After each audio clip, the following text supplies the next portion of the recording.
nakakalasing dahil wala ka na.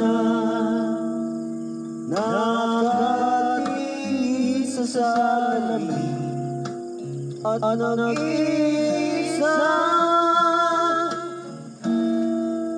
nakakatanim pa rin ako. Binalik mo sa akin na tayo'y magkahiwalay. Tuwing katulad ng damdamin ko, kahit buhusan mo ng biyan, ayaw pang mamatay.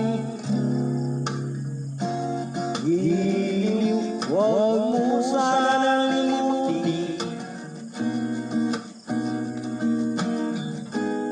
ang mga araw na hindi sana nalaho. Mga anak at bahay nating pinaplano, lahat na ng ito'y nawala nung iniwan mo.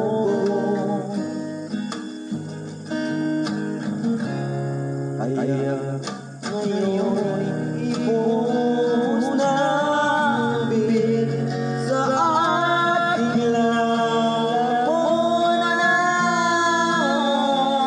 upang malunod na ang puso kong. Bubat na siya. Dugay mo gali, no? Dugay mo gaway. Dabilang mo ka, minuto? 2 minutes lang po mga alas 10. Ayun. Tama Tama, eh, tama curfew naman. gid. Tama naman kayo. Oops, siyawak na dito.